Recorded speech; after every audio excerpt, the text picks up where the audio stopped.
It's never a bad idea to look at other writers and see how they do things. So, with that in mind, let's have a look at Elmore Leonard's top advice for writers and see what we can learn from him. He wrote crime and westerns mainly, really gritty stories with fantastic dialogue, so here's his top tips.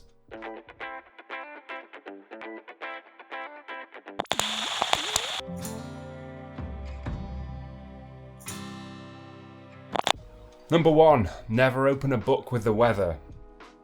Yeah, makes sense. It's easy to agree with this one, and not just because opening a story with the weather is seen as a massive cliche. No, my biggest problem with it is actually that it's the beginning of your story. It's the one guaranteed chance you've got to grab your reader and pull them in. And stories are about people, not, drizzle. That stuff might enhance your setting and create a nice atmosphere, but all of that stuff is really just staging for the real story, which will inevitably be about people. So get a person in your opening. That came out wrong. Introduce a character as quickly as you can, and if you absolutely have to have a thunderstorm in the opening of your book, then at least show some character running away from it.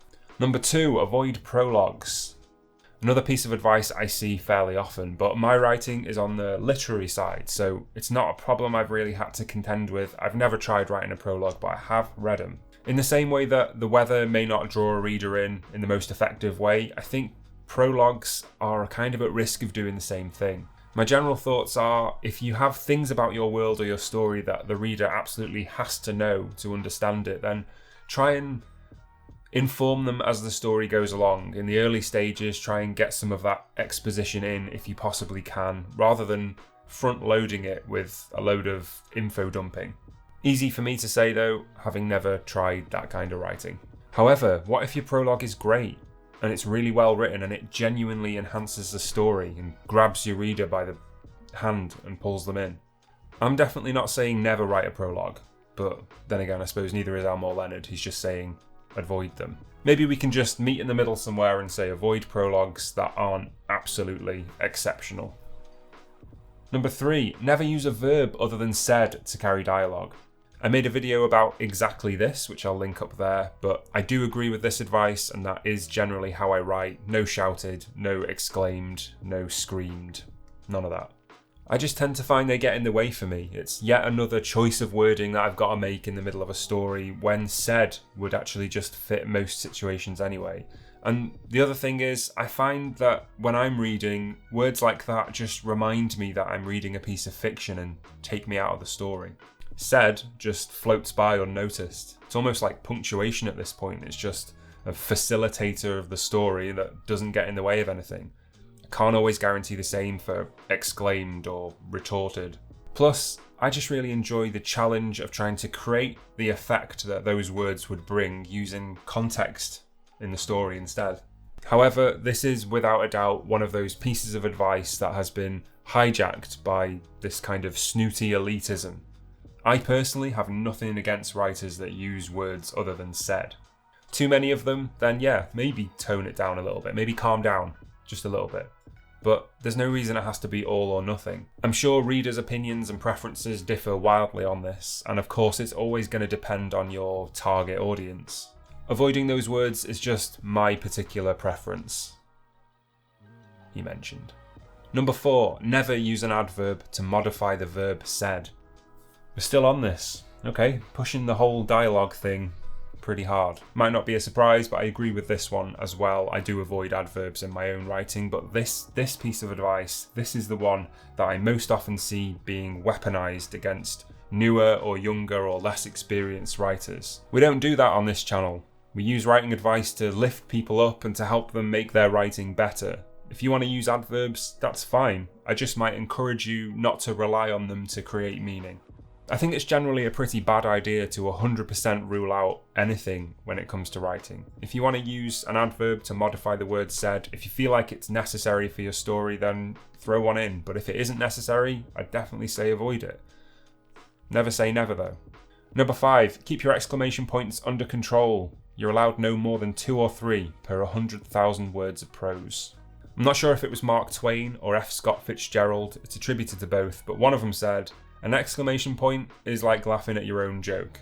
That does tend to be how exclamation points feel to me when I'm reading, I have to be honest. Again, I like to try to create that effect using context and in other ways. If what you've written or your character has said is shocking or surprising enough in the first place, then you probably don't really need an exclamation point. If the exclamation point is the only indicator of surprise in the whole sentence, I definitely try and say reinforce some of the context around it so that that does most of the work instead. But of course, if your characters happen to find a sign at the side of the road that says "Caution, zombies," I don't really think anyone's going to bat an eyelid at an exclamation point on that. I think you can just go ahead and put one in. I'm not sure exactly how or why Elmore Leonard came up with exactly 2 or 3 per 100,000 words, but it seems about right to me. Why not? Number 6, never use the words suddenly or all hell broke loose. That's great advice, I think. Suddenly is a massive crutch word for writers. It robs you of the opportunity to try to create that effect in other ways. But that's not even my biggest problem with it. My biggest problem is that when I read the word suddenly, it does exactly the opposite thing that it's supposed to do. This could easily just be me, but it feels like a giant signpost on the page as I'm reading that something unexpected is about to happen. Then, as I carry on and that unexpected thing does happen, I'm ready for it. So it doesn't feel as sudden. Yeah, we're probably talking about a second's warning maybe, but why not just drop that? Why dull the impact of what's to come? In my opinion, I'd rather let the reader be set upon by that sudden thing instead. Surely that's going to feel more sudden. I don't think we have to hold a reader's hand into a surprise. I don't think they'd even thank us for holding their hand through a surprise. I'd just prefer to let the reader wander straight into something unexpected and make of it what they will. All hell broke loose isn't a phrase that I've found myself wanting to use, probably just due to the nature of my stories. But I think the point that Elmore Leonard is trying to make is that it's a pretty lazy phrase when you think about it. Describing chaos and describing all hell breaking loose is a really difficult thing for writers to do, there's no doubt about it. So just putting all hell broke loose is kind of a sticking plaster solution that pushes the onus onto the reader to create that image in their head rather than the writer having to do it. I generally find that the things that feel hardest to write are the ones that are most worth writing. They're the things that'll stand out for a reader, and they're the things that'll help you grow as a writer. Number 7, use regional dialect or patois sparingly.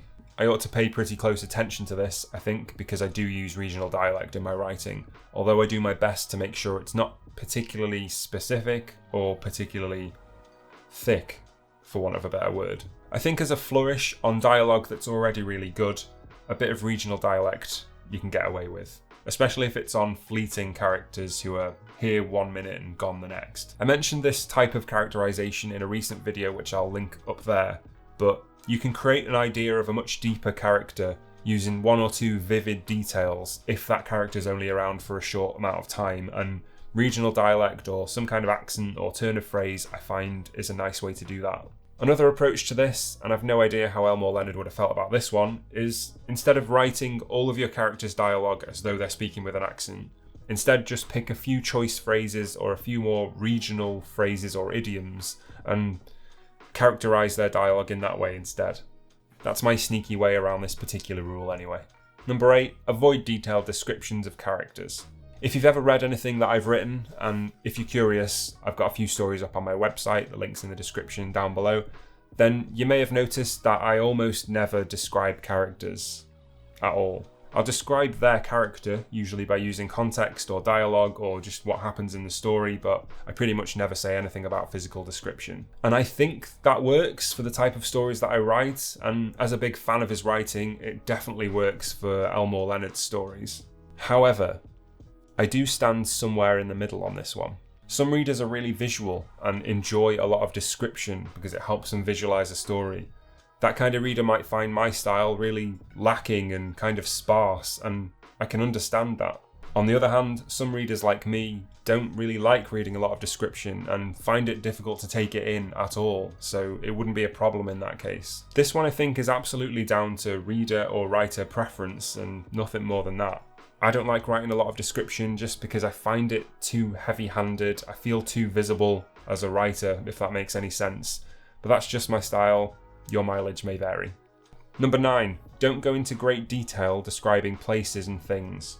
I already knew it, but it's really starting to make sense why I love Elmore Leonard's writing so much. This follows pretty much directly on from the last tip, and I agree with it.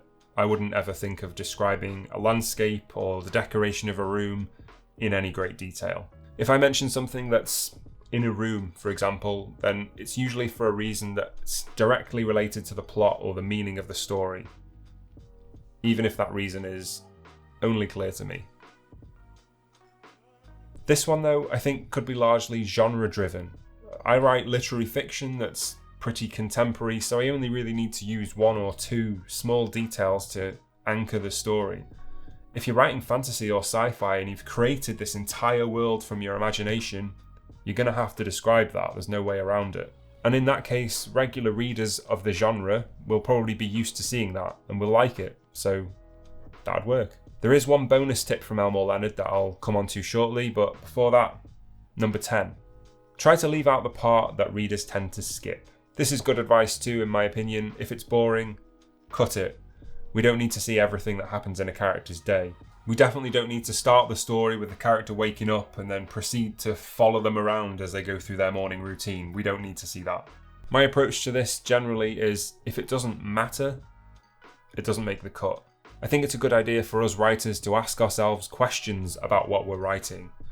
Questions like, am I putting this in the story because it affects the plot or the meaning, or it's going to affect the reader in some way, or do I want to put it in there because it sounds really cool and I want it in my story? If it's the latter, those sentences always have a target on their head as far as I'm concerned. Toss it overboard. The story will be better without it. I did mention a bonus tip coming up at the end, so here's Elmore Leonard's final piece of writing advice for us. If it sounds like writing, I rewrite it.